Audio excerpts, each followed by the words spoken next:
people, welcome back to my YouTube channel. Today's video is going to be one of those that I used to quite like doing them years ago. I'm answering your questions. So on Instagram I posted one of those little question box thingies and I've asked you to send in some questions, so hopefully we've got some good ones. I'll make this video kind of short and sweet so that I don't bore you to death. Oh, this is a good one. What was that orangey red color you were wearing in your IG photo a few minutes ago? Oh, maybe my Insta story. Okay, so the red lip that I swear by, I use a dark pencil, so it doesn't matter what pencil it is as long as it's really dark. And then I use this Rimmel London, the Kate edition. I don't think they do it anymore, that's why I'm like hanging on to it with dear life, because it's like the perfect mix of matte and satin. It's 111 by Rimmel London, Kiss of Life, the Kate edition as my base. And then I go in with the Retro Matte Liquid Lip Color in Carnivorous. I don't know how to pronounce it, by MAC. And then in the center, I like kind of highlighting my lips a little bit. We got this sleek, I don't know what that says, something red, Matte Me Ultra Smooth Matte Lip Cream. Great, awesome. These three together made that perfect red lip the other night. Do you speak another language? Unfortunately not. I left South Africa when I was learning Afrikaans and Zulu, which I think is such a great skill to have. But luckily my parents spoke a lot of Afrikaans when we actually moved to this country, so I picked up on things. So whether you're Dutch or Afrikaans, I can actually have a conversation with you. I just respond using English. Doubt that makes me bilingual, but I do understand. What's your ambition? I haven't figured out how I would like to make an impact on this world, but I've always known that I want to make a positive impact, especially to young women. If you watched my last video, you would know how important my influence on young females, young women is to me. I'm one of those people that will say, I'm still figuring it out. I've got time. What do you use to edit your videos? I use Final Cut Pro. It costs, let me have a look. Okay, it's here. So it costs about £299, $299. I don't know if it, over here it's saying $299. I can't remember how much I paid for it. I'm sure it was £299. So one of us is getting bumped. Before I started earning money, social media wise, I used to use iMovie, and I bought a whole bunch of preset editing tools to use on it, and it was great. So either way, do you take your videos yourself or someone else does? Unfortunately, I have to do all the videoing and all the editing. It has its pros and cons. On the one hand, I love this connection we have, the camera and I, you know. On the other hand, editing is one of the most tedious things you will ever do as a creator. Sometimes, like, I've worked 12 hours before on a video that I wanted to cram into less than 5 minutes, and it frustrated me so much that I was like, I'm never doing this again. So I know that one day I would like to invest in a person that could make my videos better. I just feel like when it comes to anything, like my hair, my makeup, being a creative, I don't want to work with anybody unless you're better than me.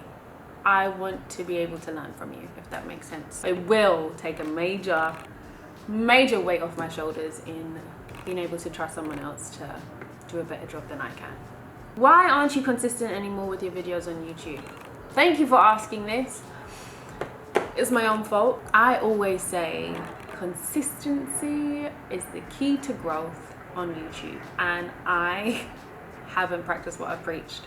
I have not been consistent, and the only thing that I can do is apologize, because it's my own fault. I wouldn't be here if it wasn't for you guys. So with that being said, this is already my third video that I've filmed today. I have got better equipment, got more lenses, better cameras, so I'm excited to film again. I didn't have this I don't know, I hit a kind of creator's block for months, where I didn't know what I wanted to share. When you've gone from oversharing to not sharing as much, to being specific about what you share, it's kind of hard to differentiate what you show and what you don't show, and what video is going to perform better than others. So while I'm still trying to figure that out, I am filming videos back to back. Like this whole week I'm going to film 3 videos a day, just so that I have amazing content, and it's not just going to be random videos. I want to give you guys amazing content. So if you do have ideas or stuff that you want to see me do or film, let me know, because consistency needs to be my word again. I want to grow, people. 130,000 of you follow me on here, and I'm so grateful for all of you for making that decision to click that subscribe button. But I want our community to grow. I want us to be a family. I want us to be excited for the next video that's coming out, and I want you guys to very much be a part of that. And a lot of people have asked me, so this is like a break off that question, a lot of people have asked me, why do you still post that you have opportunities coming for like YouTubers that may not have as much of a following? I do, because I want to see what you guys are up to. I want to know how you guys film. I want to know how you guys edit. I want to see if you're a chef. I want to come into your kitchen. Like, I'd like to share that with you guys, because there's obviously channels that are very interesting that just haven't been seen, and hopefully I can be the reason for it. Ooh, this is nice. Where would you go on a holiday with your girls? Never actually thought about this, but one of my closest friends says that Tenerife is actually really good. And if you wanted to go somewhere really quickly from London, if Tenerife is a good shout. It's close by.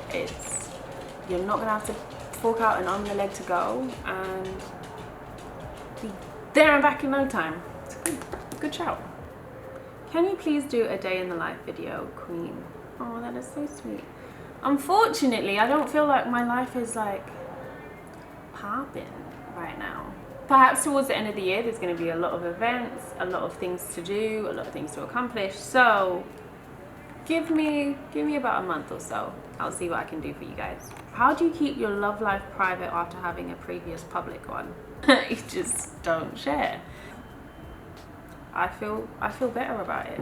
We obviously live in the social media world now, where everybody is sharing their relationships and stuff, and obviously you always get those thoughts, like, take a nice picture when you're dating someone and you're like, oh, I want to post this. But for my own sanity and happiness, I think keeping my love life and family life off social media is vital for my well-being. Would you ever consider settling in SA, South Africa? If so, for how long and what time in your life? I don't think so. I think I was actually speaking about this with my mum yesterday, in that she said when we were praying about coming here, she had this like feeling, this is the right move, like we're on the right path basically. Over the years, every year, like we visited a home, South Africa, almost every year since coming here. Sometimes there'd be like a 3 or 4 year gap, but when we would go home, it's like we'd never left. And long story short, every time we'd go for at least 4 to 6 weeks. The last time I went, I was there for almost 2 months. I'm saying 2 months. 2 months. And I don't know, all my family's there. It just feels normal to be there. But I mean, reality hits. London is my home. I miss it when I'm in other countries. And yes, South Africa is where I was born. It was where I spent the first 10 years of my life. But even if I stay for longer, like I extend my trip when I go to South Africa, I always find comfort in the fact that I know I'm coming back to London, if that makes sense. Like, London has everything I need. And as much as I love South Africa, if you guys have been watching what's been going on recently in regards to women, it breaks my heart but that is that's the current state of where I'm from, and I don't want to be there if that's what's going on. Like, I can just highlight that it's not okay. That is not a place that I'd like to bring up my children. So yeah, as much as I love it and it's paradise to me and my family's there, I always will come back to London. I can't settle back there, but I do think my parents will go back in time. Please God, don't let it be anytime soon. Somebody said, how long did it take you to get to where you are, and how much further do you want to go? Realistically speaking, I've only been earning an income, I say income, I mean actual money, for the last year and a half, which has been a blessing. I'm so grateful. It's quite a short period of time, I would say. A lot of people, I'm grateful for the growth, but I know that this year alone, I've let myself down in certain aspects, in that I became complacent, but I'm in a good place now where I want to work, I want to give you guys content, I want to share the amazing things that are happening with me, with you. So yeah, a year and a half. And where do you want to go? Well, that is up to us, I guess. Would like to grow substantially, like overnight, but it has to work both ways. You guys, I have to give you guys stuff that you actually want to watch, so help me. I want to be a businesswoman, and yes, social media will play a massive part in that, but you know those nobodies that are somebody? That's what I want to be. Like, when nobody knows where that charitable gift came from of 100 million tax-free pounds going towards starving kids in India and Africa and everywhere around the world. I mean, I want that to be me. My favorite dance moves are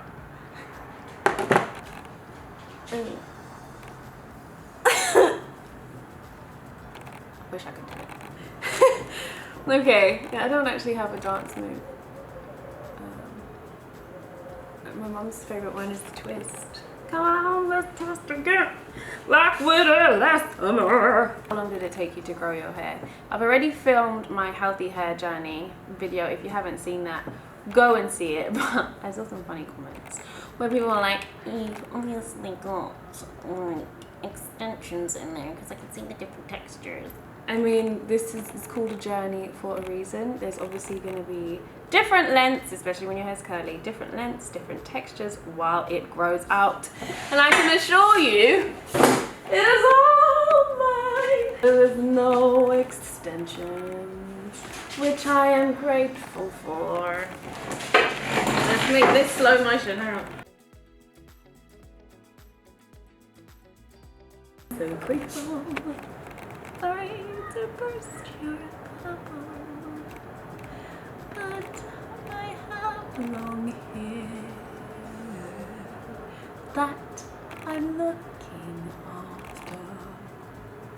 Please don't hate on it. What are your love languages, girl? It's funny you say that.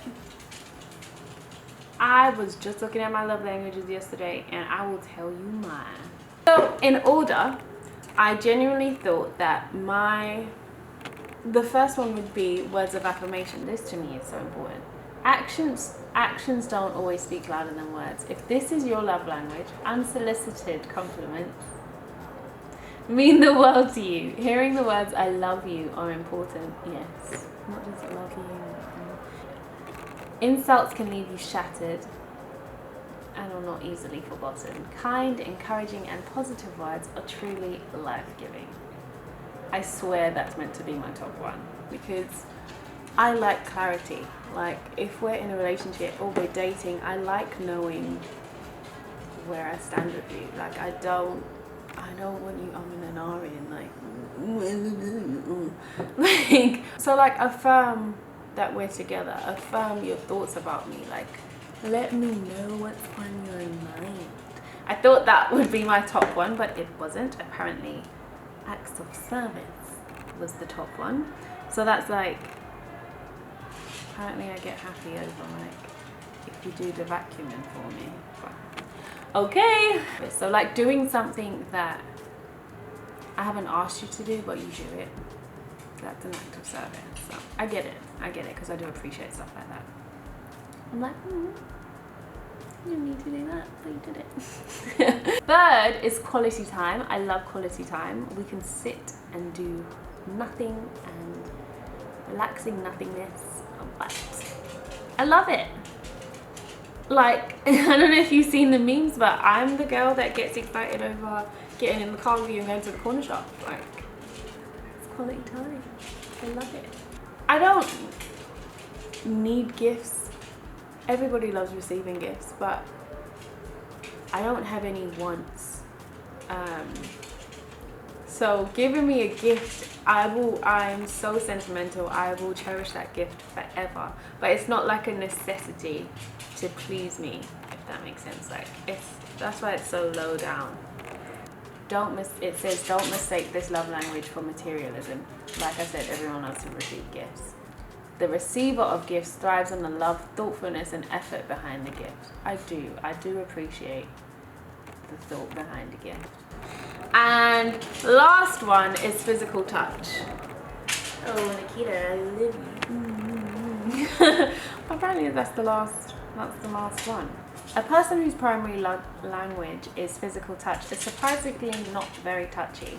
Hugs, pats on the backs, holding hands, and thoughtful touches on the arm, shoulder, or face. They can be all ways to show excitement, concern, care, and love.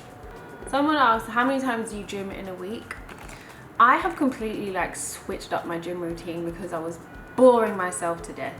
But I wasn't finding gym fun anymore because I was having to go by myself. When I lived with Aziza, we would go to the gym together. I would go with Michelle, our mutual friend. And now I have nobody to go to the gym with. I'm not complaining, but I was boring myself. So my gym offers like a vast range of classes, and I was like, I'm paying this money and I haven't even tried one of these classes. And I kid you not, I've become addicted to the classes. There's like a bike and beats class where you literally like go into the groove, and there's like lights connected to the bikes, and they're like red zone, yellow zone. Like red zone, your thighs are literally on fire. The yellow zone, like literally the room's lights are off, but your bike light is on, and you're watching yourself in the mirror. So when everybody's on red and you're on yellow, you're like, flip, I'm unfit. So it makes you keep up, and I like working out with other people. It pushes me to be the best version of me, you know. So bike and beats is my favorite. There's other stuff like badass, which is for your ass. Thunder thighs, circus fit training, where you're like on aerial hoops and ropes and stuff. I've tried all of them. There was even one called Cannabis where they give you a CBD patch and they teach you how to stretch, which I needed because I'm so annoyingly impatient when it comes to stretching. So learning different techniques and what I can actually use to get me to stretch better was useful. And you have a CBD patch where you just feel like, oh, calm. I was too cool because I was walking around. When I got out of the gym, I was like really like, oh, in the sky. Not high, just really calm. And so yeah, recently I've been going to the gym about 3 classes a day, 5 days a week. So I'll spend like 2.5 hours in the gym at the least. I haven't been weight training at all because I've been thoroughly enjoying these classes. So that is it for my answering your questions video. Thank you so much for watching. Be sure to comment, like, and subscribe, and I will see you guys soon. Bye.